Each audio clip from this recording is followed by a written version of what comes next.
Hello and welcome to Politics Today. I'm Farooq Pitafi. There are two things that are approaching very fast. One is the next election. Of course, there is always speculation about the election, but everyone who is a stakeholder keeps on reminding us that the elections are going to take place in time. The second thing is very important, and that is the next budget. Usually it is thought that the budget will be presented by the next government, that is elected government. But at this moment, we are nearing the financial end, the end of financial year as well. So naturally, there has to be some kind of, monetary policy and fiscal policy that has to be announced. So in coming days, we are expecting that that will be announced very soon. Today, PSDP's recommendations were presented in front of CCI, and the question was whether that will be approved or not. But later on, we heard three chief ministers from Sindh, Balochistan, and Khyber Pakhtunkhwa. They spoke to the media and they said that they walked out because they thought that it is not within the remit of the current government to pass the next budget or the documents regarding PSDP. But having said that, remember that it is primarily a document that is presented before the parliament, and that will happen.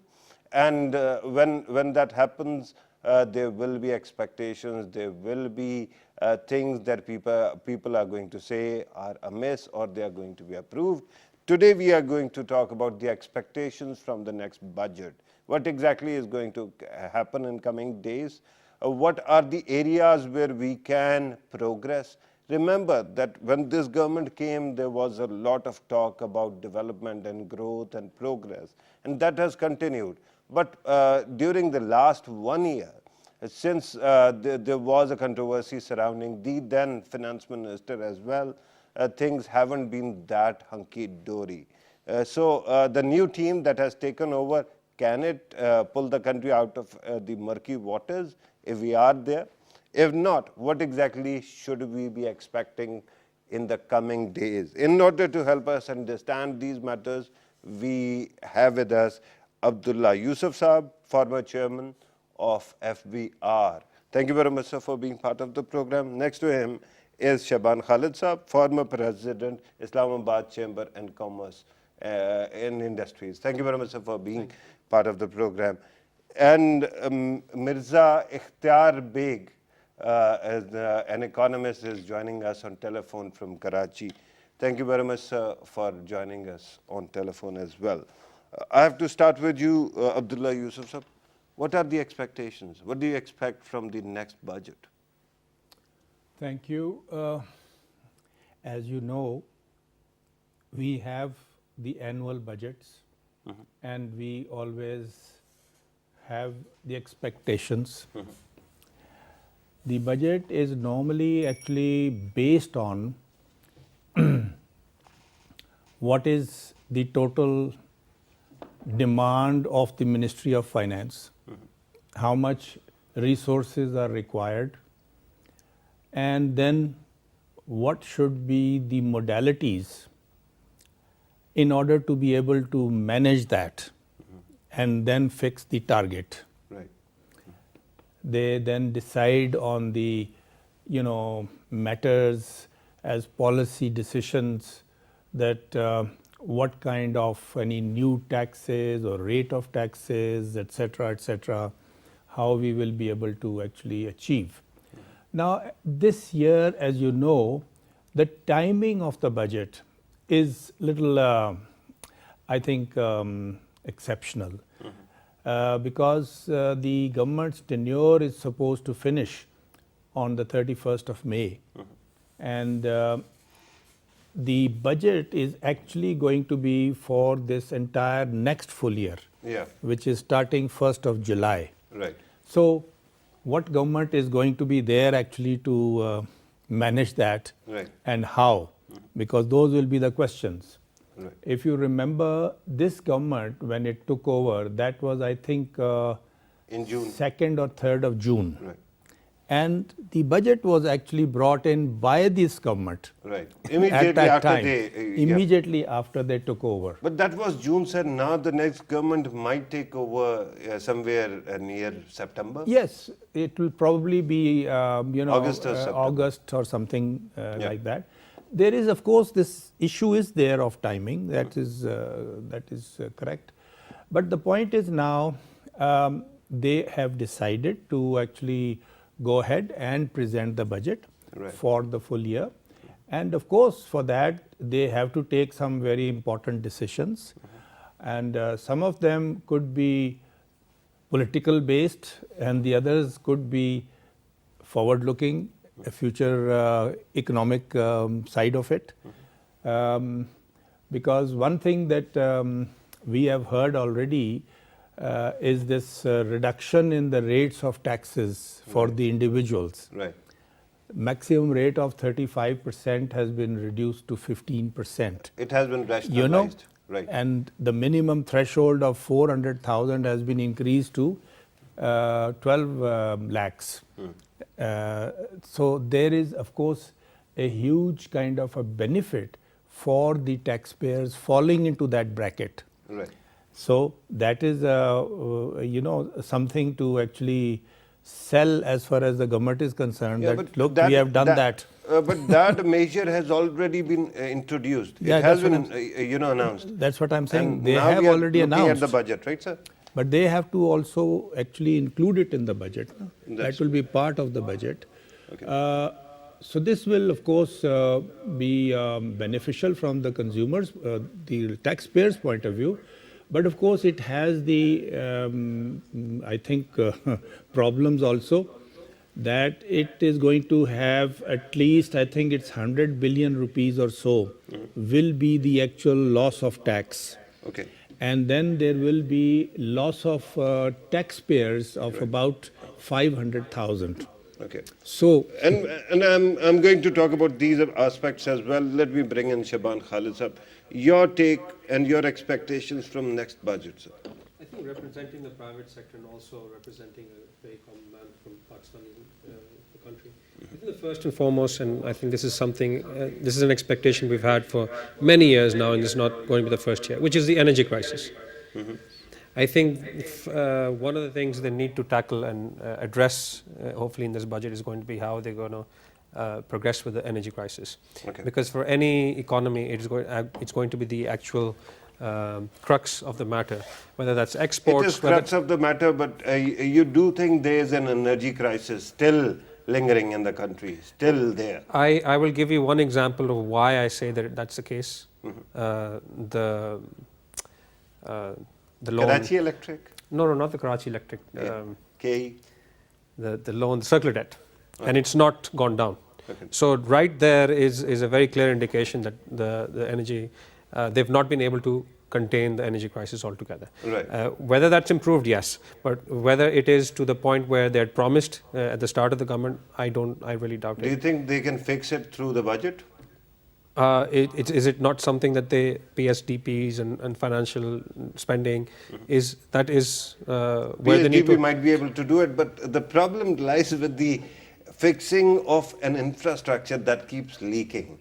And that involves not only the machines, it does include human beings as well.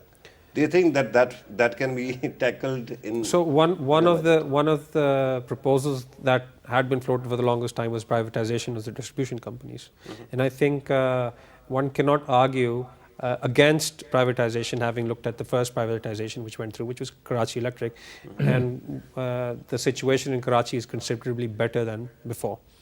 Is it? It is better than before. Day before yesterday, there were sit-ins. People were surrounding KE's office. So this is compared to, I am giving you a lot, Right. compared to 5, 6 years ago, 7 years ago, Okay, yeah. compared to 6, 7 years ago, what it is now, it is better. Okay. And I think it's largely in part with the right policies and as you mentioned rightly, the human element involved in that. So I think they were able to curtail some of The that. theft. Not just the theft, the distribution system, the recovery system, and so on and so forth, and just the generation mix also. So you're saying privatization is the solution? I think all organizations which are a burden to the economy, Okay. whether that's That's a distribution, fair point. It is. whether that's a distribution, because that it is not just the energy, it is also, as I said, circular debt. That also reflects into your first fiscal system, and it's a large part of your fiscal burden. So I think, and that one has to understand the implications of the energy. Your exports suffer. Commodity prices locally suffer. Disposable incomes get affected because of that. The more the disposable income, the more income you have to circulate, and the economy gets some kind of a cushion with more disposable incomes. Your middle tier income segment increases.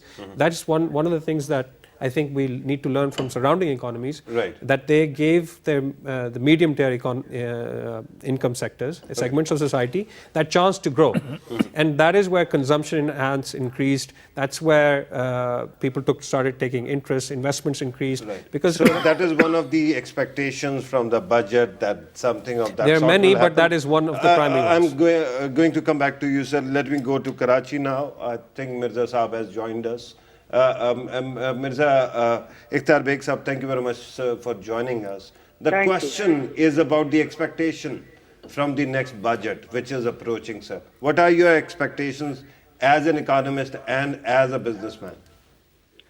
I've been a part of the core committee of budget making, and we have submitted a budget proposal based on various proposals, recommendations received from all the association chambers of Pakistan in Federation Pakistan Chamber of Commerce.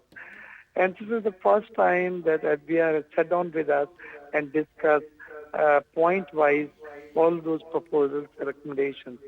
Just on this Sunday in the dawn, comparison of recommendations was published at PCCI, which is Federation of Pakistan Chamber of Commerce, APTMA, OICC, Overseas Investor Chamber, and Pakistan Banking Council. These are the major trade bodies, who control the economy of Pakistan, and they are giving their proposals. Based on their proposal, they have recommended a cut in sales tax rate, which 17% is too high. Like you've reduced the rate already, corporate sector from 33 to 30%. But before I come on the expectation, I would like to say that the government has a lot of challenges in this budget to address, and it's not an easy task, let me tell you. The challenges, which are very serious nature, are the huge circular debt to the tune of about $1 trillion, 980 billion rupees.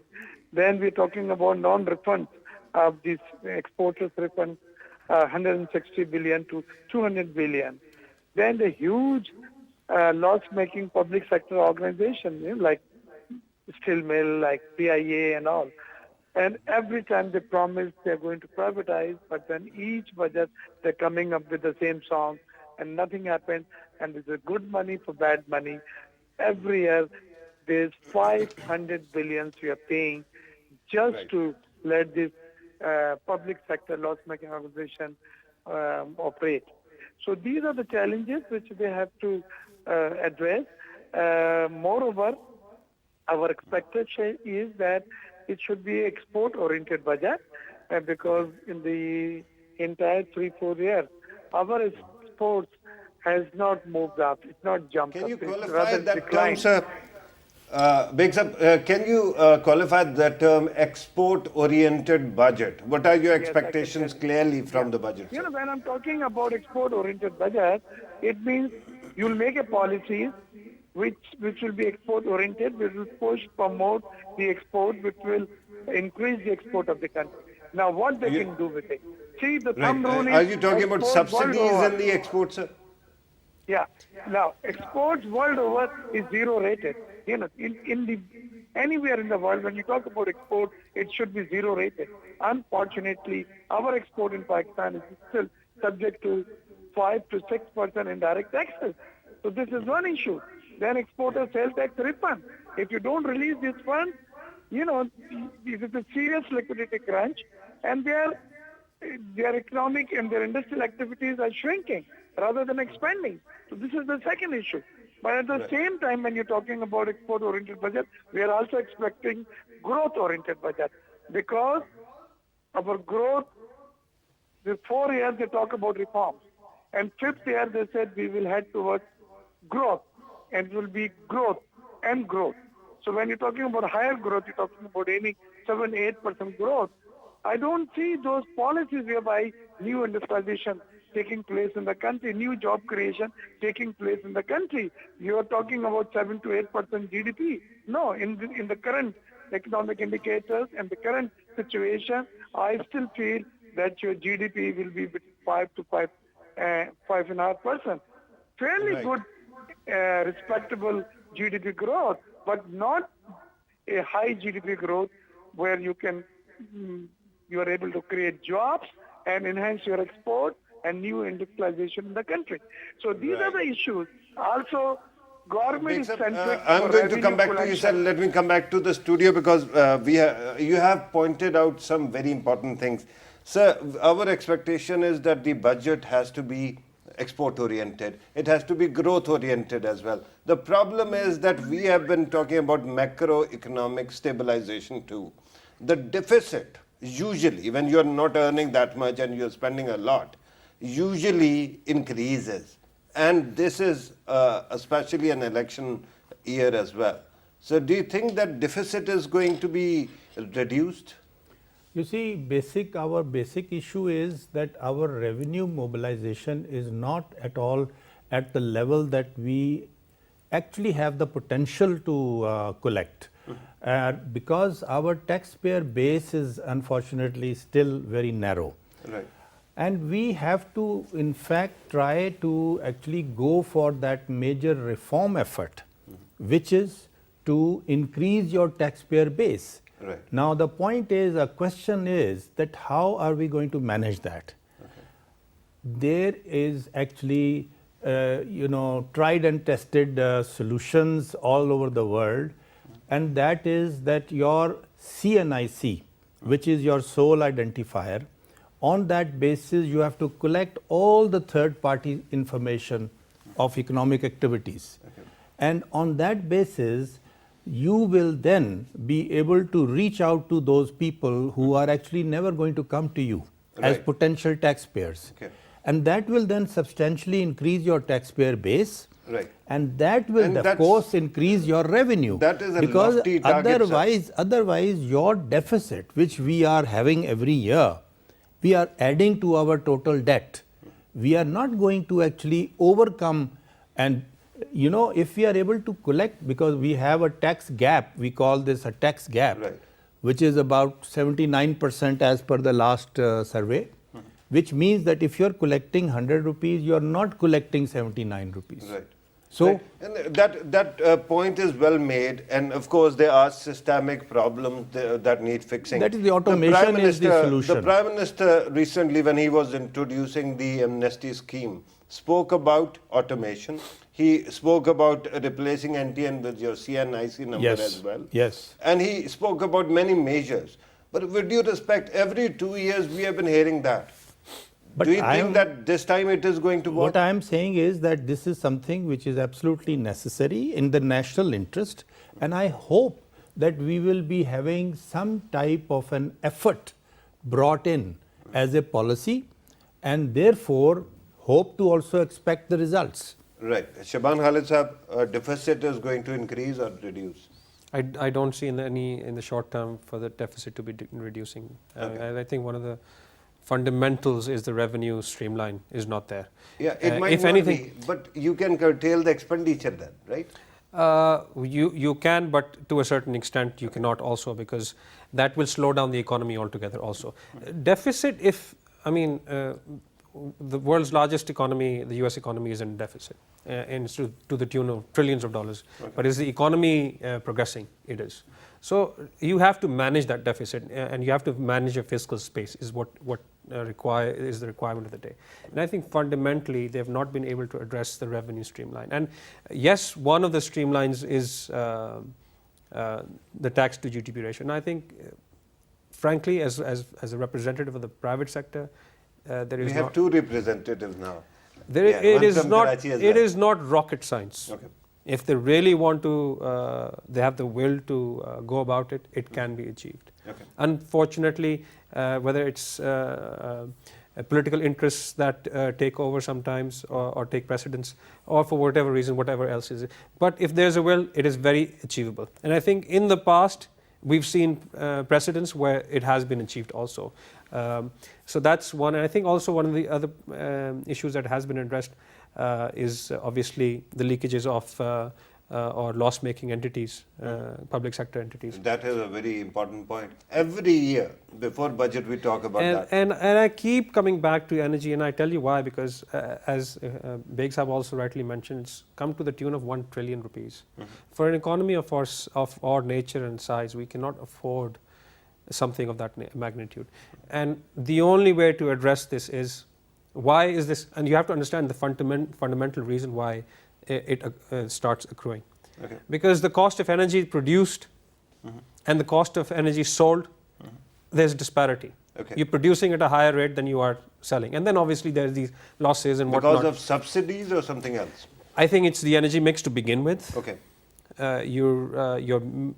Which they're trying to address, but it has not happened. I think it's going to take some time. I think these Neelam Jhelums and these hydropower projects that are coming up, they will somehow, but the focus has not been primarily on this aspect of it, which I feel. Okay, earlier you talked about privatization as well, and you gave the example of Karachi Electric.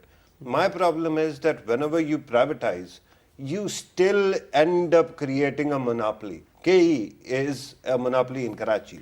Can't you have competition among distributors? It does not, in any, all the modern economies that I've studied, even I've studied the energy sector in somewhat. I'm not an expert on energy, but I've had some study in Germany. Right. Unfortunately, it's such a massive investment in infrastructure that you cannot have. But what you need to do is, you have these NEPRAs and whatnot. They are these bodies which make sure that they do not become monopolies. They control the tariffs, they control the distribution, they have complaint mechanisms, and so on and so forth. So, and I think if need be, NEPRA can do a good job, and I think Right. so. I think that is number one. And the other thing that I really need to, which bothers me, and I've not been able to understand why this always happens in our economy, is this free fall of Pakistani rupee. Okay.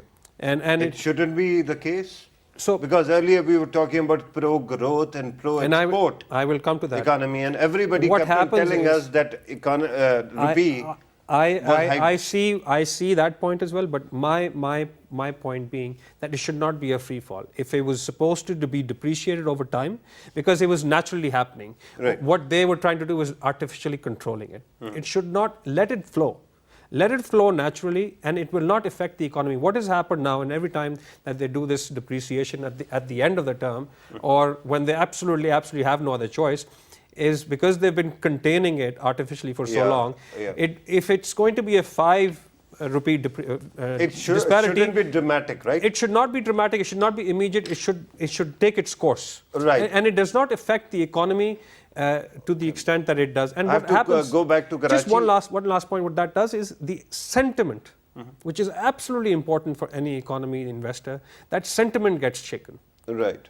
and that is absolutely critical for any that is economy. an interesting point. Let me go back to Beg Sahab. Beg Sahab, two things have been said here.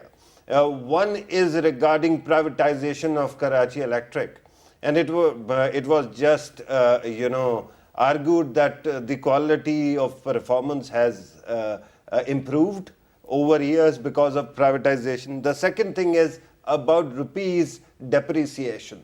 And you were talking about pro-export, policies. Do you think that these things are being taken care of, sir? See, Farooq, first of all, about your questions about K Electric, I was on the board of directors of KSC for 6 years. And I think the new management has operated the company pretty well. They have reduced transmission and distribution losses. They have increased their recovery to a very, very attractive percentage. they have turned around a loss-making organization into a profit-making organization. This time, 3 days before what you're referring to, the people was outside K Electric. This is a different thing altogether I'm aware of. First of all, it is the Sui Southern Gas to stop supplying the gas. It was not an issue of generation. They had the capacity to generate had they been supplied fuel. But since the fuel was not supplied, so some of the plants were shut down and there was a shortfall and they were subject to load shedding.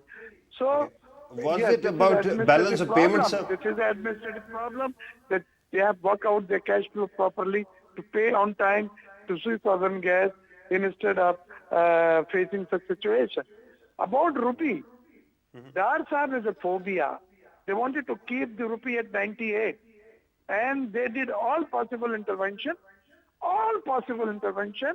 One time the State Bank has adjusted the currency and it was 102 or something. They called all the bank presidents and Governor State Bank next to Islamabad, and then there was foreign exchange currency dealers and all, and they reversed. So this is no way to work with. You know, your currency has a natural strength. Let that strength be there. Now, at a time, if you are depreciating and reducing the value by 10%, this is called devaluation. And this devaluation never worked out in favor of exporter. My buyer called me in the night and said, Dr. Beg, hi, you have a devaluation of 10%. I want 8% discount.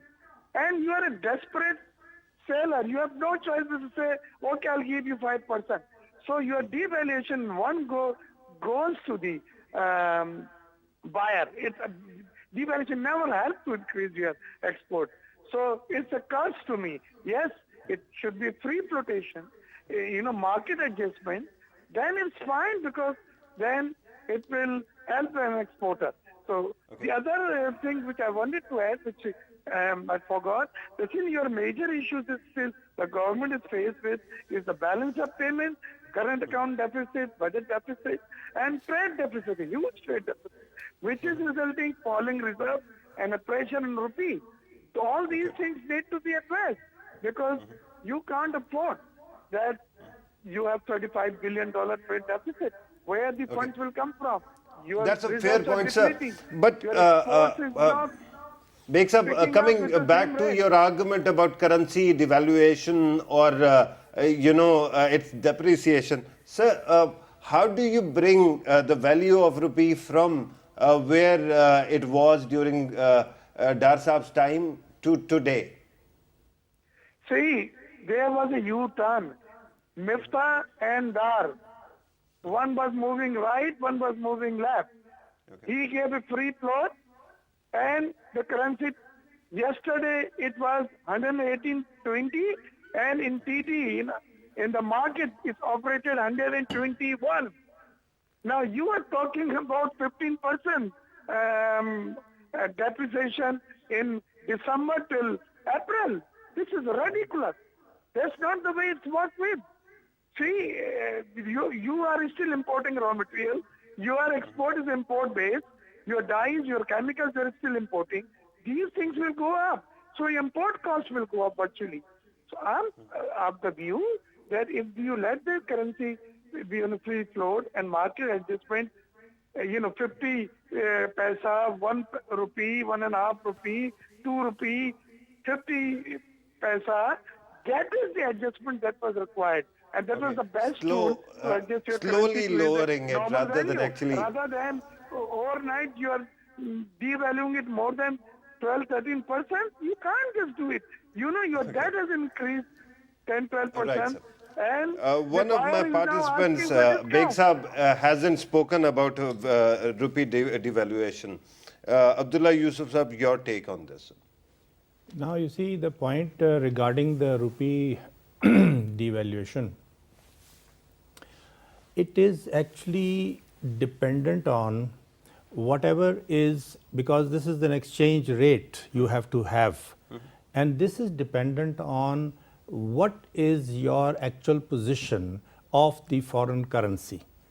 So if you are having a deficit and you are having a shortage in your Foreign currency foreign reserves. currency reserves. So you are not going to actually get or continue to get whatever you are getting as an exchange rate. So you will have to devalue that. Okay. Now, what we are unfortunately not doing is we are not letting the market actually go in Market forces. as and when you have this plus and minus to be done, it should be done based on whatever is your ground reality. Yeah, but here's the problem. Right now, Beg Saab was saying, and Shaban was almost agreeing, that there was a substantial free fall, and it was quite visible. Instead of actually doing that, there should have been gradual withdrawal of interventions. And the problem at this moment is market forces are now, regulating the currency. It is the current price is being set by that. Because it But is they a- have all of a sudden withdrawn everything. No, but the Withdrawn point I'm everything. trying to make is that it is the market which is to determine what is actually the price. Okay. You can't just say, no, this is going to be so much and I am going to fix it at this. That is not practical. That will not actually continue. So basically, you are disagreeing with the other two participants who are saying that rupee could have been devalued, but not suddenly. That instead of No, but allowing rupee- it to the market rupee- level, No, but rupee will be devalued when you are having this kind of a deficit in your foreign currency reserve position. You will be seeing the devaluation taking place. okay, So, and we are seeing that already. Yeah, and because the of point that- was that because now of it is that- 120 or 21. because you see your trade deficit, how it is going up, Okay. and how there is this shortfall in your reserves. So that is going to affect your The value of the currency. value of the currency. Right. Shaban Khalid Sahab, repeatedly in this program we discussed exports, and every time one of the reasons why, people kept on saying, and people like your good self kept on saying that the reason why exports are not taking off is because of the currency. Now we are looking at the other side of the argument, and now we are hearing that too many things too soon.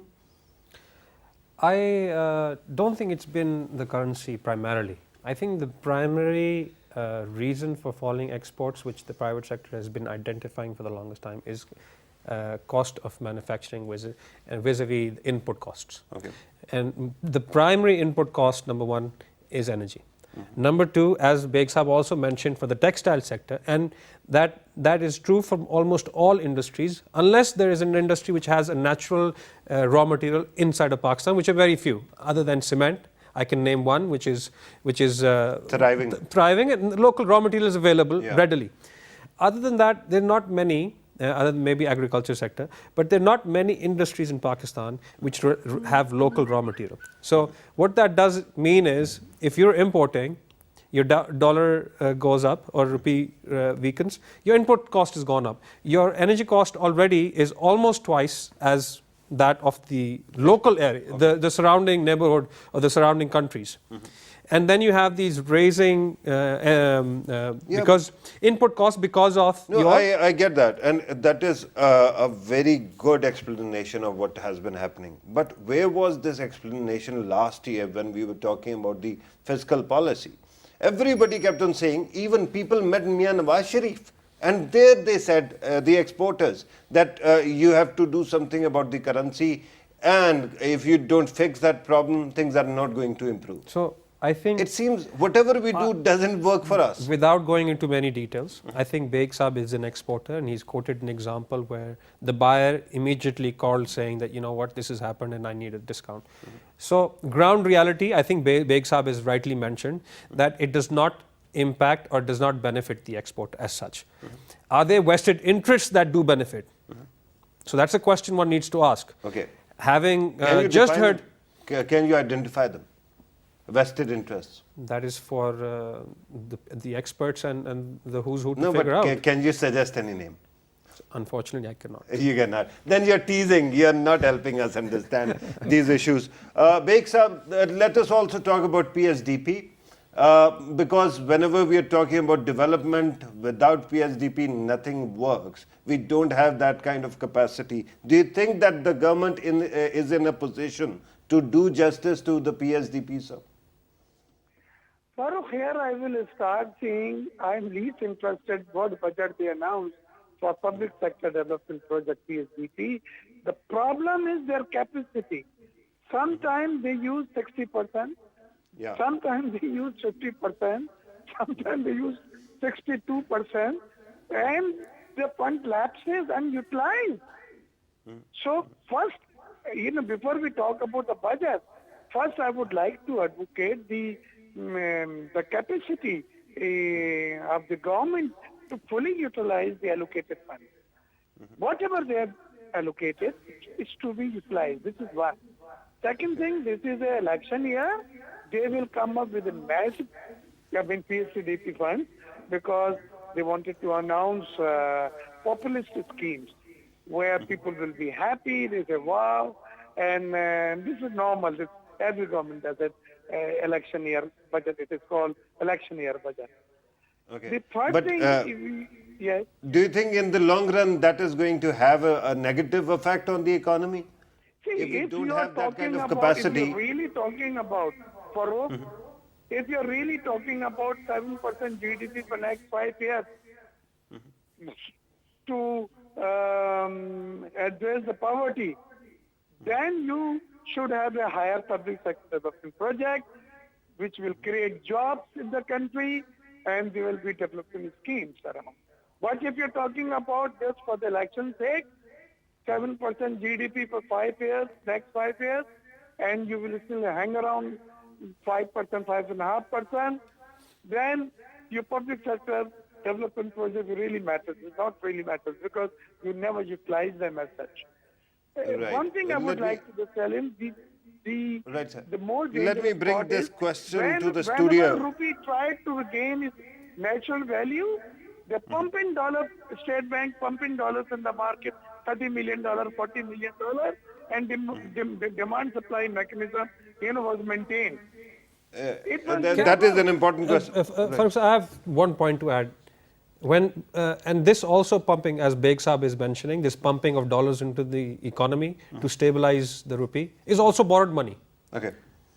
So Right. That might really be- does not even help. Yeah, because that you might are- be true, but I'm trying to focus on the development budget at this moment. And Abdullah Yusuf Saab, the concern is, and every time we sit here and discuss budget, the common complaint is that half of the way, the PSDP is curtailed, 50% comes back, or 40% comes back or lapses. So what exactly is actually the bottleneck? Main issue is your deficit, and you are then not making that kind of a revenue collection as you targeted. No, that will be a problem on the supply side. Yeah, There because seems to be a problem on the demand side where the departments, when they are given money, cannot actually spend the amount and it lapses. that is our another governance issue. If you look at the public sector, we have tremendous issues and problems. Right. So if we expect them to deliver whatever they are supposed to, that unfortunately is not happening.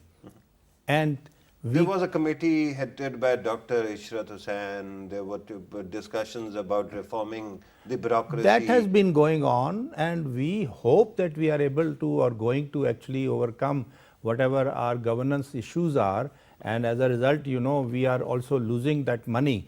That is our public sector losses and subsidies and everything else. Right. But on that PSDP issue, PSDP certainly is a requirement if you want to actually encourage or further invest in infrastructure mainly, because government's investment is for facilitating the whole economy.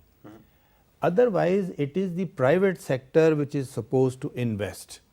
And whatever investment that we will get from the private sector, that increase is going to mean that we are going to expand the economy, we are going to grow the GDP rate, GDP growth rate. Okay. But PSDP thing is actually an issue where we find that the implementation is always a problem. Yeah. And therefore, And that is exactly what I wanted to identify. what exactly is lacking there? Our bureaucracy doesn't understand what has to be done, or there's some other problem? We Because get there the- must be some disconnect. That's where the money comes back, sir. We are I mean, actually, come on, give me as much money as you want, and I will spend it. you will actually not be able to spend it if you are a bureaucrat. Okay? So- if so you what are a is wrong private with sector bureaucracy man, then you will spend it. Okay. But as a bureaucrat, you will not spend it. Why? Because tomorrow, you don't know what is going to happen to you after you spend that money, and the NAB and everybody else is going to be after you. Okay. So, you are not going to move forward. Right. That is what we are having as a serious issue today. Right. The whole But it might be today because NAB is all of a sudden very active. But it No, wasn't no, the but- case 2 years ago. No, it and was even then we were talking about PSDB. carrying on, and therefore we are just going round and round in circles rather than moving forward, take decisions Right. and implement them. Shaban Khalid Sahab, what does your understanding say? What does your study say, sir? About PSDP. PSDP, and why so much money or so many funds actually relapse? I think Yusuf Abdullah Sahab has a valid point that yes, there are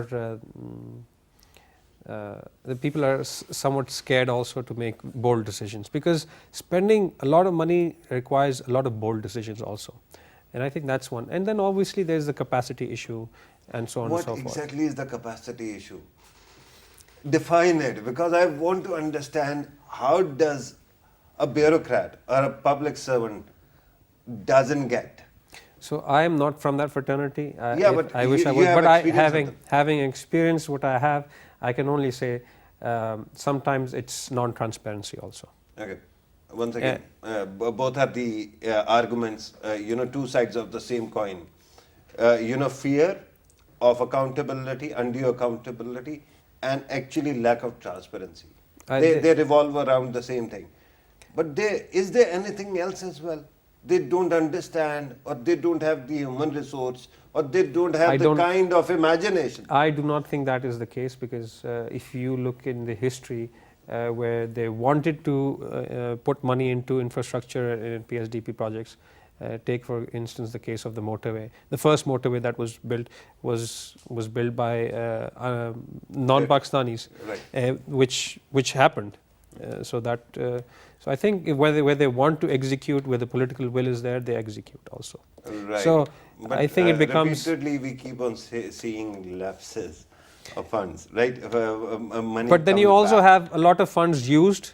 For instance, in this recent power project, which was used and it never came into existence. Yes, so- Things of that sort also happen, but I'm told that we have to start concluding the program. Mirza Sahab bakes up the question is about the thing that you began with, jobs and job creation. I was actually going through the Pakistani government's various websites for documentation and details about jobs, and I didn't see that kind of numbers. How do you assess? Can we get access to that kind of numbers, sir? Farooq, are you talking about unemployment? Sir, unemployment, I understand. They give you a number. They have given you the number around 7-8% for past 10 years. But I'm talking about jobs, how many jobs there are in the country, how many jobs can be created and how they can be created. See, I was at the launch of a book by Dr. Hafiz Pasha, the former finance minister and the renowned economist in Karachi. And there was a serial guy sitting. They said the government claims 5.5 to 6% is unemployment, whereas the actual unemployment is 9 to 10%. Acha, before I come into Farooq, I have very important thing to share with you, which you asked. What is the third factor or fourth factor for non-utilization of public sector development projects? There are some projects, they are linked to the foreign currency component by the donors agency, and local currency is provided by the government of Pakistan. In those cases, sometimes you don't get the reimbursement on time. There are certain conditions. The time lapses, so you cannot reconcile or fuse your local currency component with a foreign currency component, foreign loans by the donors agency, and those projects and those whole utilization remain unutilized. So that is also a factor, because you have to have a tuning of both the percentages, the local currency component and foreign currency component. If one of them is stuck, that the is whole also a valid project is stuck. explanation, sir. I'm told that we have to actually conclude the program. But with due respect, there is a suggestion. Our private sector can also generate as much data as possible. We are not getting that kind of data.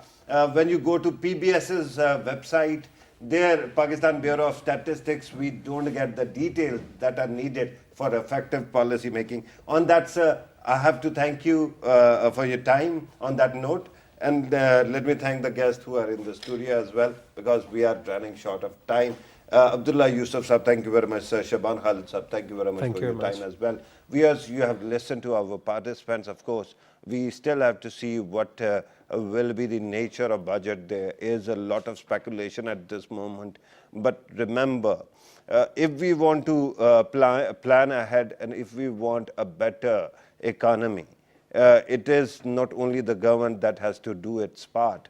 We also have to contribute. And at this moment, we need the right kind of data to process the information and then recommend what can be done.